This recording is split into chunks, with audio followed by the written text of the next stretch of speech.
Assalamualaikum warahmatullahi wabarakatuh. Halo sobat-sobat semuanya, selamat datang kembali di Pocana, podcast calon sarjana. Kali ini bersama saya Farik Ramhudia.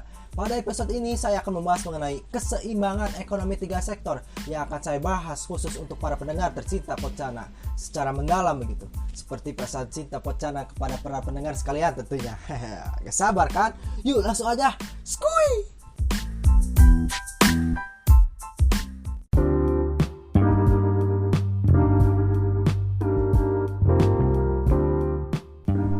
Teman-teman sebelumnya mungkin pernah dengar kan tentang perekonomian 2 sektor, yaitu perekonomian yang terdiri dari sektor rumah tangga dan perusahaan yang merupakan kegiatan perekonomian yang tertutup.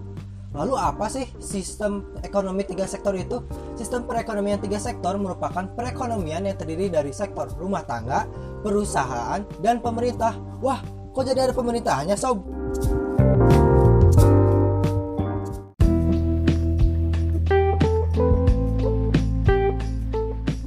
Jadi gini, hal itu dilatar belakangi karena adanya kelemahan pada sistem persaingan sempurna pada tahun 1930 di mana terjadi sebuah depresi besar sehingga campur tangan pemerintah dibutuhkan untuk mengatur kegiatan ekonomi agar sistem pasar bebas dapat berjalan secara efisien. Begitu sob.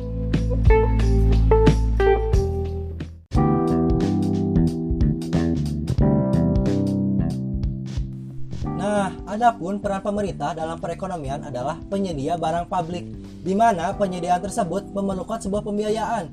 Pembiayaan pembangunan yang dilakukan pemerintah berasal dari sumber pajak. Dengan demikian, pemerintah akan memungut pajak dan membelanjakannya untuk pembiayaan pembangunan.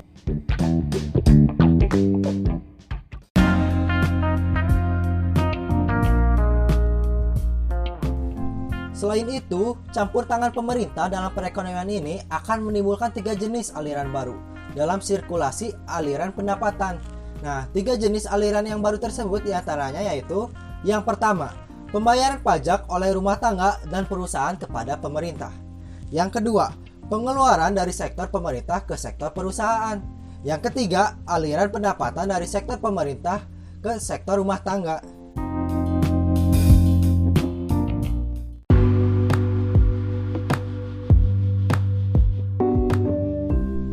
Di samping itu, pendapatan yang diterima rumah tangga berasal dari 2 sumber, yaitu yang pertama dari pembayaran gaji, upah, sewa, bunga, dan utang oleh perusahaan. Dan yang kedua adalah dari pembayaran gaji dan upah oleh pemerintah.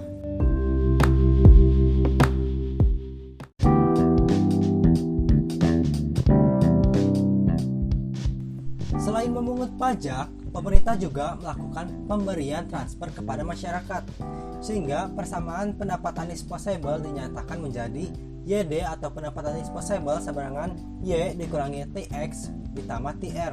TX di sini adalah penerimaan pajak dan TR adalah transfer pemerintah.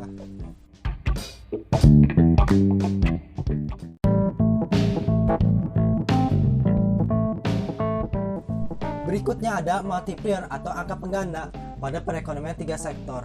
Nah, dapat dibedakan menjadi 2 keadaan, yaitu yang pertama, angka pengganda dengan pajak lump sum, dan yang kedua yaitu angka pengganda dengan pajak proporsional. Nah, penjelasannya yaitu yang pertama, lump sum tax atau exogenous variable merupakan pajak yang bersifat eksogen tetapi tetap mempengaruhi konsumsi karena mengurangi pendapatan. Rumusnya yaitu YD atau pendapatan disposable sama dengan Y dikurangi TX atau pendapatan dikurangi pajak.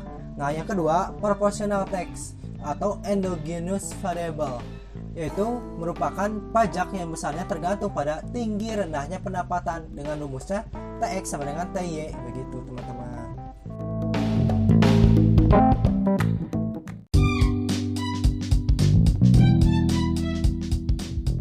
Oke, sobat-sobat Pocana sekalian, materinya hanya sampai di situ ya. Tapi saya harap bisa ketemu lagi nih sama para pendengar Pocana di lain waktu tentunya.